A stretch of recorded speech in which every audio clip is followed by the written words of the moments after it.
Dans l'assemblée des saints, assoiffé je me tiens, que ton onction descende sur moi.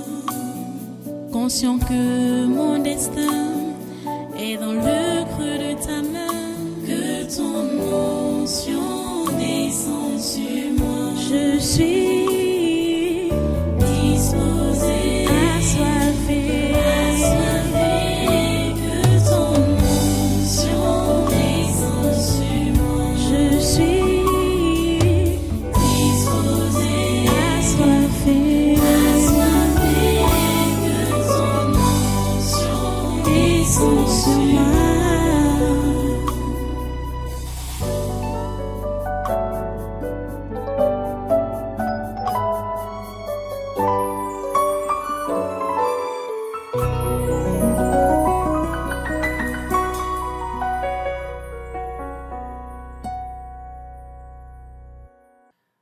Alléluia, béni soit le Seigneur. Voilà, dans ta Bible, ouvre avec moi dans le psaume 51. On est sur le même sujet, hein? Après le séminaire, on revient sur notre sujet. Notre thème est toujours le même, la vie chrétienne normale. Le sous-thème, on revient sur ça. Un cœur d'amour est un cœur de miséricorde. Voilà, j'ai dit qu'on parte dans le psaume 51. On va lire juste deux versets, oui. Verset 18 et verset 19, où David dit, « Si tu eusses voulu des sacrifices, je t'en aurais offert, mais tu ne prends point plaisir aux holocaustes. » Les sacrifices qui sont agréables à Dieu, c'est un esprit brisé. Ô Dieu, tu ne dédaignes pas un cœur brisé et contrit. Prions le Seigneur. Dieu Toi Saint, nous te remercions pour ta parole de ce jour et de ces moments que tu nous donnes. Nous prions, Père Saint, que tu puisses vraiment nous visiter particulièrement par celle-ci et permettre que nous puissions nous conformer ou nous modeler, Seigneur, à la façon que tu veux que nous soyons. Merci Père Saint, parce que tu as accompli ta volonté dans nos vies. Que ta volonté soit faite dans nos vies comme au ciel. Que ta volonté soit faite dans ce milieu, dans cette vie, comme au ciel. Seigneur, c'est toi qui mérites toute la gloire et toute l'adoration. Dans le précieux nom de Jésus, nous avons prié. Amen. Voilà, prenez place en cette présence et soyez tous les bienvenus une fois de plus à ce congrès de surnaturel de ce 9 janvier 2025. Un cœur d'amour est un cœur de miséricorde. David se repentait. Nous avons déjà commenté plusieurs versets dans ce psaume 51. Et même ce verset 18, nous l'avons parcouru, du moins, nous l'avons survolé, où David dit, « Si tu eusses voulu des sacrifices, je t'en aurais offert, mais tu ne prends point plaisir aux holocaustes. » Je veux encore parler sur le cœur pur qui est différent des sacrifices. Ce n'est pas les sacrifices qui rendent le cœur pur. Il faut que vous compreniez cela. Ce ne sont pas les sacrifices qui rendent le cœur pur. Donc ce n'est pas ce qu'on fait visiblement ou physiquement pour Dieu qui nous purifie ou qui nous nettoie le cœur. Ce n'est pas ça. Le cœur doit être disposé à la pureté. Si ton cœur n'est pas disposé à la pureté, quel que soit ce que tu vas faire, alors que ton cœur est impur, tes actes seront impurs. Parce que ça émane d'un cœur qui leur ressemble C'est le cœur qui doit être soigné. Donc, c'est important, hein, ce que j'enseigne là depuis. Puisqu'il y a certaines personnes qui peuvent penser que, ok, pour que Dieu puisse me voir, avoir pitié de moi, il faut que je jeûne beaucoup. Il faut que je prie beaucoup. Il faut que je donne beaucoup aux pauvres. Il faut que je fasse des bonnes œuvres pour que Dieu me voie, pour que Dieu ait pitié de moi. Ce n'est pas ça qui va te justifier. Les actes que tu vas poser ne vont pas justifier ton état de cœur. Est-ce que tu comprends ça? Donc, s'il te plaît, soigne d'abord ton état de cœur. Après, pose les actes. Tu comprends? Parce que quand on voit quand on peut lire l'hymne de l'amour qui est donc chanté dans 1 Corinthiens 13, on comprend très bien que ce n'est pas ce qu'on fait aux uns, aux autres, ou bien à Dieu. Ce n'est pas ça qui justifie la présence de l'amour dans notre cœur. On peut faire des bons gestes à gauche et à droite. On peut faire des sacrifices. Mais quand notre cœur est mauvais, ce qu'on a sacrifié, on a fait ça dans l'eau, dans l'air. Ça n'a pas de valeur. L'apôtre dit clairement que ça ne me servira de rien. Même si je donne mon corps pour être brûlé. Si je n'ai pas d'amour, je me suis sacrifié pour rien. Regardez. Pourtant, nous sommes appelés à secourir. Nous sommes appelés à aider. Nous sommes appelés à voler vraiment au secours de tous ceux-là qui en ont besoin. Mais ce n'est pas n'importe comment. Ce secours ne doit pas être fait n'importe comment.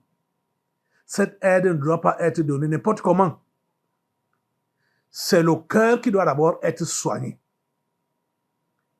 Écoutez les amis, si il fallait seulement se tenir sur les gestes extérieurs,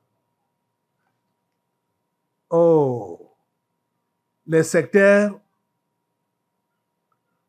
seraient sauvés, hein? Parce que je vais vous dire la pure vérité que la plupart des structures qui font dans le social, telles que les dons de sang, tels que les orphelinats, les hôpitaux, hein, des soins gratuits, ainsi de suite, il y a souvent des bateaux qui quittent l'Europe pour dire qu'ils viennent soigner les Africains gratuitement ici. Ce sont les secteurs qui financent ça. Ce sont les secteurs qui financent ça. Les francs-maçons, ce sont eux qui financent ça. Si ce n'était que ça que Dieu voyait, c'est-à-dire les œuvres que les gens font, les sacrifices que les gens font, j'ai dit les secteurs devaient être sauvés. Mais voyez ce qui se passe avec les secteurs. Comment est-ce que tu peux prétendre que tu sauves un individu alors que tu as sacrifié 10 avant de venir prétendre que tu sauves un individu? Vous voyez qu'ils font exactement ce que l'Église catholique a fait lors de la campagne de l'extermination des Juifs. Vous savez qu'à l'époque de Hitler, quand il a massacré les Juifs, l'Église catholique était au centre de ces sacrifices-là. Parce qu'en fait, qu'est-ce qu'on recherchait?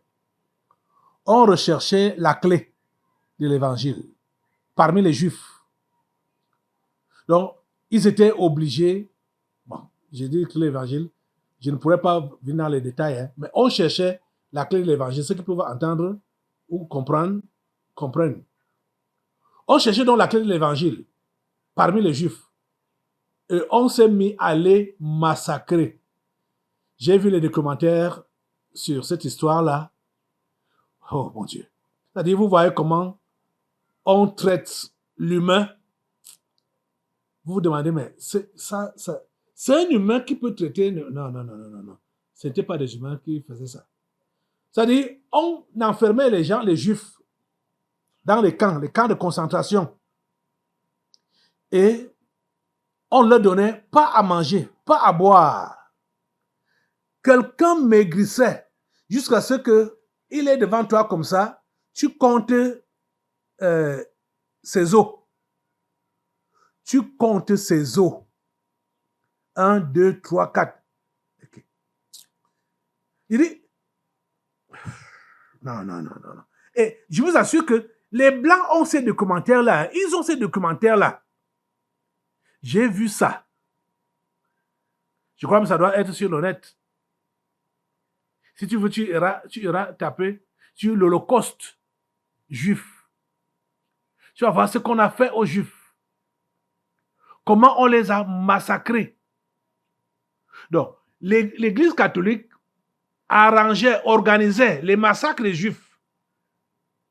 Et vous savez, quand Hitler a donc disparu, on ne sait pas là où il est parti, on ne sait pas ce qui s'est passé avec lui, mais quand même, le temps de Dieu a sonné pour que ce crime-là, ça quitte l'humanité. Quand il est donc parti, c'est là que les catholiques ont sorti certains individus qu'ils ont prétendu cacher pour dire que, ah, voilà, nous avons caché les Juifs. Nous avons protégé les Juifs. Pourtant, ce sont eux-mêmes qui avaient organisé ces massacres-là. Je dis bien les catholiques. Il y a des documentaires. Il y a des documentaires sur ça, sur ce que je vous dis là. Ce n'est pas une histoire inventée. Donc, ça ne sert donc à rien de dire que tu sauves une âme après avoir détruit 10, 20, 30, 50, 100. Et tu dis que tu sauves une âme. C'est comme ça que les sectaires travaillent. Donc, pour voiler les yeux des simples. Pour dire qu'ils sont bons. Je me rappelle, j'étais allé dans la maison d'un, je ne sais pas si c'était un sectaire ou un ange dessus, mais l'un de ces gens-là, sa femme était chrétienne. Et elle nous recevait de temps en temps. Et quand elle nous recevait, ce n'était pas dans la grande maison. Elle partait nous recevait derrière, dans les dépendances derrière. Il y avait certains d'entre nous qui étaient avec moi, qui partaient souvent là-bas, mais ce monsieur ne les dérangeait pas. Quand moi je suis arrivé, il est parti du salon. Il nous a rejoints dans la dépendance. On était au salon de la dépendance. Il m'a demandé avec un sourire, bien gentil là, bien gentil, comme il était noir, ses dents étaient blanches, il a souri. Il dit, mon ami, tu es aussi parmi les chrétiens? Tu es chrétien? J'ai dit oui. Il me dit, oh malheureusement, je n'aime pas voir les chrétiens chez moi. Avec le sourire. Je vous dis les dents blanches. Il me dit, malheureusement, je n'aime pas voir les chrétiens chez moi. Gaël au dehors. Je me suis levé là avec la honte. Pour sortir. Avec douceur, gentillesse. Mais il dit qu'il n'aime pas voir les chrétiens chez lui. Vous voyez? C'est comme ça qu'ils sont. Tu vois son sourire. tu vois sa générosité apparente, tu vas croire que c'est vraiment un ange de Dieu. Pourtant, un criminel. Donc, il ne faut pas être le genre là. Il ne faut pas être le genre là. Les amis, quand on vous demande d'être bon, ne pensez pas que c'est ce que vous allez faire qui va couvrir ou qui va laver, nettoyer votre cœur. Parce que quand Dieu nous sauve, quand vous entendez que quelqu'un a été sauvé par le sang de Jésus, c'est le cœur que le sang de Jésus-Christ nettoie d'abord. Ce cœur-là devient donc pur. Et c'est à partir de ce moment-là que celui-là ou celle-là devient donc enfant de Dieu. Parce que l'enfant de Dieu a un cœur différent du cœur de l'enfant du diable. L'enfant de Dieu est capable d'aimer ses ennemis. Ce que l'enfant du diable ne peut jamais faire. L'enfant de Dieu est capable de pardonner et pardonner à n'importe qui, mais le pardon n'existe pas chez le diable. Vous comprenez? Donc, le cœur que l'enfant de Dieu reçoit à la conversion, c'est totalement différent des cœurs des hommes ordinaires ou de ceux-là qui veulent tromper la vigilance des humains. Et je vous dis que les hypocrites sont champions dans ça. Les hypocrites sont champions dans ça. Ça dit tromper la vigilance. Voilà, ils trompent la vigilance des gens par les gestes qu'ils font. Pourtant, au fond d'eux, c'est noir. C'est noir. J'ai vu des gens comme ça. Oh mon Dieu. J'ai vu des choses, hein, je vous assure. La plupart des choses que je vous enseigne, je vois dans la Bible et Dieu m'a également permis de voir ça physiquement comme ça.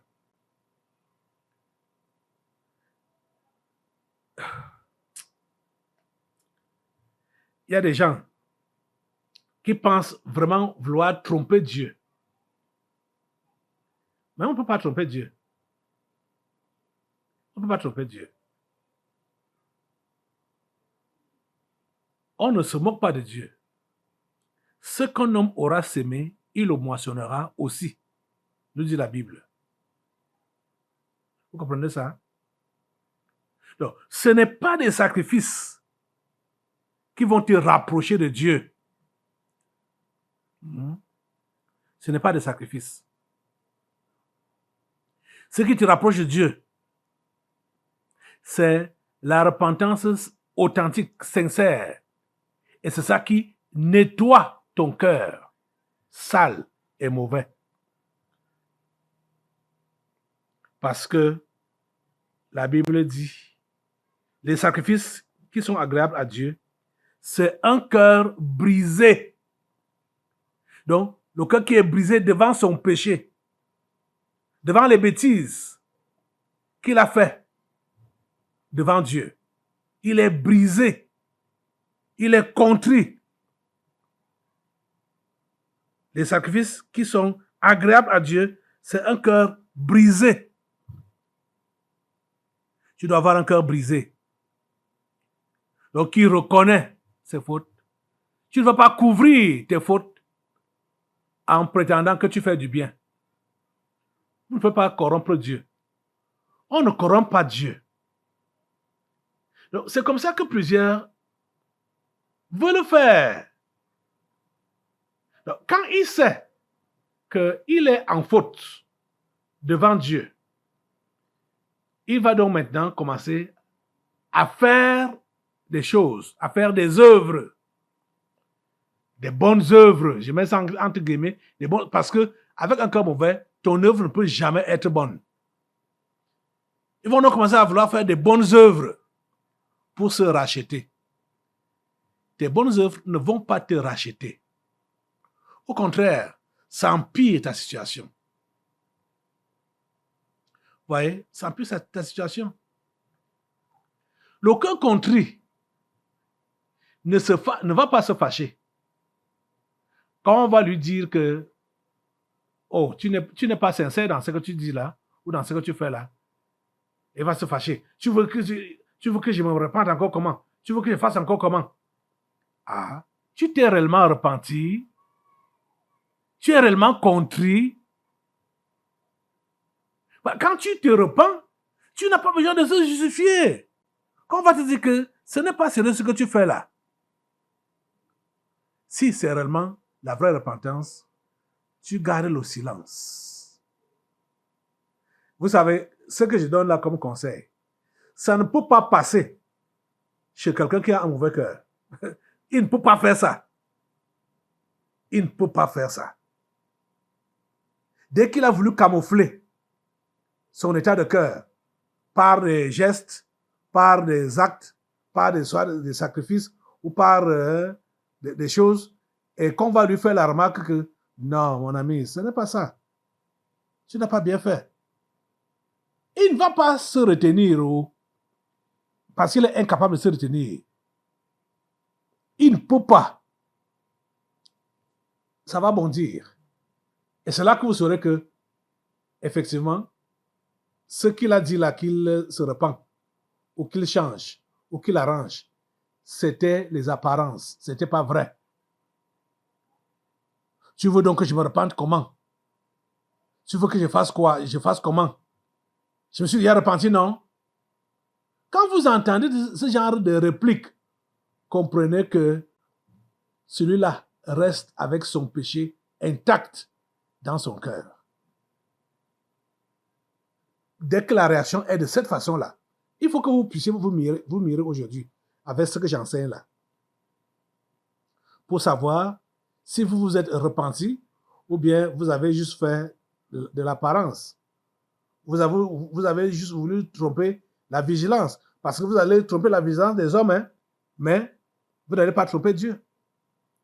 Comment vous allez réagir quand on va vous faire savoir que ce que vous avez prétendu faire comme repentance n'était pas vrai? Comment vous allez réagir? Comment vous allez faire? C'est ça qui est important. Mirez-vous au travers de ça. Mirez-vous au travers de ça. J'ai pitié de la plupart d'entre vous là. Parce que ce qu'on appelle la repentance, beaucoup ne connaissent pas ça. Beaucoup ne connaissent pas ça. Les gens ont toujours tendance à vouloir se justifier, à vouloir arranger. Je me repens, je reconnais. Mais tu sais que si j'ai fait ça, c'est parce que. Les raisons que tu donnes encore là servent à quoi? Ça sert à quoi? Est-ce que Dieu ignore les réels motifs de ton cœur? Dieu n'ignore rien. Tout est nu et à découvert devant lui. Quand tu dis donc que tu te repens d'une certaine chose, reste sur ta repentance. N'essaie pas de vouloir améliorer, de vouloir arranger. Tu arranges encore quoi? N'est-ce pas, tu as dit que tu te repentais? Ça suffit, non? Vous voyez? C'était pour vous prendre des jours de jeûne. Des jours de jeûne. Mais, dans l'eau, hein, dans l'air. Pourquoi? Parce que jeûnant, ayant un cœur sale, un cœur impur, ça sert à quoi? Hein? Tu viens mettre les bonnes choses dans un vase sale, dans un récipient sale, c'est pour avoir quoi à la fin? Tout devient sale. Tout devient sale. Ah, c'est ton état de cœur qui compte. Tu comprends ça? C'est ton état de cœur qui compte. David dit à Dieu, si tu eusses voulu des sacrifices, je t'en aurais offert. Mais tu ne prends point plaisir aux holocaustes. Les sacrifices qui sont agréables à Dieu, c'est un esprit brisé. Les sacrifices qui sont agréables à Dieu, c'est un esprit brisé. Un esprit brisé. Humilié. Oh mon Dieu. Donne à ces gens de voir ce que tu entends par cœur pur et cœur brisé dans leur devoir et dans leur de se conformer. Les sacrifices naturels là, tels que le temps passé à l'église, tu es là à toutes les réunions, tu es là aux intercessions, tu lis ta Bible, tu pries, tu donnes tes offrandes, tu donnes tes dîmes et tout ça. Tu fais des sacrifices. Chaque fois qu'il y a une demande, tu es prêt à intervenir. Mais tu fais ça avec quel genre de cœur? Tu fais ça avec quel genre de cœur? Les sacrifices qui sont agréables à Dieu, c'est un esprit brisé. Brise ton cœur aujourd'hui. Brise ton cœur aujourd'hui. Lève-toi sur tes deux pieds. Pour briser ton cœur devant Dieu. Et quand ce cœur-là est brisé, il ne va pas se relever. Quand on va lui faire la remarque que ce que tu as fait là n'était pas bien fait, ou tu as fait ça superficiellement, ça ne va pas se relever. Il est brisé et il se brise davantage. Ô Seigneur, brise ses cœurs. Ô Seigneur, brise ses cœurs. Ô Seigneur, brise ses cœurs. Ô Seigneur, brise ses cœurs. Ô Seigneur, brise ses cœurs. Dans le nom de Jésus. Merci Père Saint. Parce que tu leur donnes la grâce de se défaire de l'hypocrisie et de te laisser briser leur cœur. Merci Seigneur. Parce que tu leur donnes de se débarrasser des apparences et de briser leur cœur. Merci Père Saint de le faire. Au nom puissant de Jésus. Amen. Voilà, sois toi. Nous allons maintenant passer aux délivrances prophétiques. Dans l'assemblée des saints, assoiffé je me tiens, que ton onction descende sur moi. Conscient que mon destin est dans le creux de ta main, que ton onction descende sur moi. Je suis disposé, assoiffé,